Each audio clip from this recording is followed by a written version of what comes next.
For 3.4, we're talking about sales returns and purchase returns of inventory. Now, let's start with purchase returns first. Purchase returns means when you as the business buy something from the supplier. Turn off.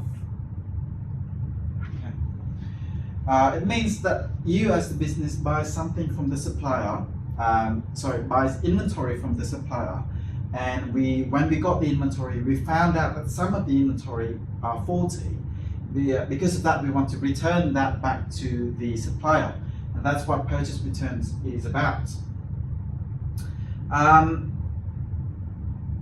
So as you can see, it's the opposite of when buying the inventory. Instead of buying in, we are returning it back to the supplier. So the entries, the general journal entries to record purchase returns would be the opposite of when we are buying the inventory in. So let's start with the buying in inventory, because that's something that we have learned. It's inventory on debit, GST clearing on debit, and AP on all accounts payable on credit. This is the entries for credit purchase of inventory. Okay, and remember, in this course, when we are talking about purchase returns, we always talk about purchase returns of a credit purchase. Okay, so this is a credit purchase of inventory, meaning we got the inventory from the supplier before, but we haven't paid. All right, so we always talk about the credit purchase of inventory when we are mentioning purchase return. Now, like at the beginning of the video, I already said that purchase return is the opposite of the credit purchase.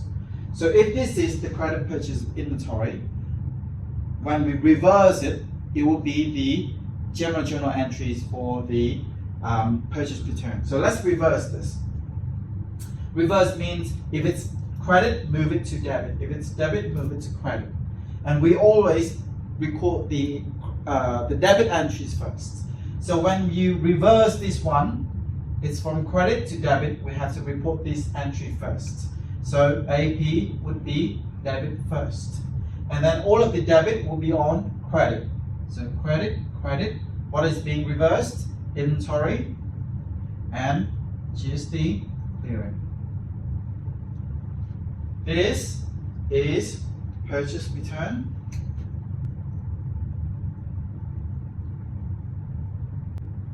of inventory.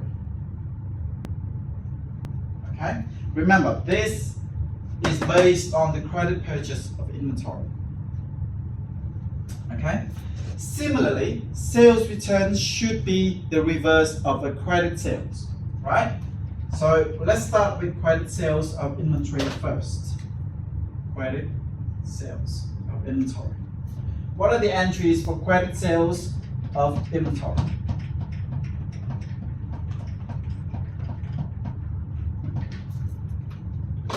They are, let's start with the sales part first. Credit sales, it starts with accounts receivable and then the name, right, on debit, and then sales on credit, GST clearing on credit. Another part is losing the inventory, so cost of sales, debit, and inventory, credit. The opposite of that, we simply, again, do the same thing. Reverse credit to debit and debit to credit. So this is sales return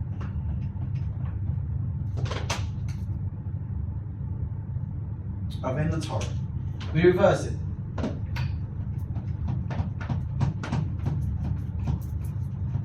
So which one of these will be on debit? Sales and GST clearing, right? Sales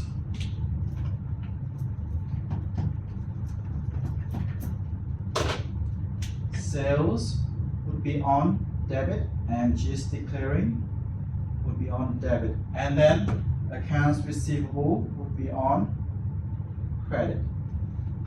Okay? And then we reverse the same thing. inventory to debit, cost of sales to credit. So inventory first because it's on debit, and cost of sales will be on credit. Now, naturally speaking, this should be the entries. However, in accounting, instead of calling it sales in a sales return, we call it sales return. Okay, URN. Sales return, debit, just declaring debit, accounts receivable, credit, and then these entries. Very important, okay, because this is the only thing that is different from reversing the entries up here. So everything else stayed the same but reversed. This one, instead of calling it sales, we call it sales return. So remember that, because lots of students simply just reverse the entries without fixing the sales return. Okay? That's it. That's sales and purchase returns of inventory. And all of these entries are already on Canvas. I just explained to you why we are doing it that way.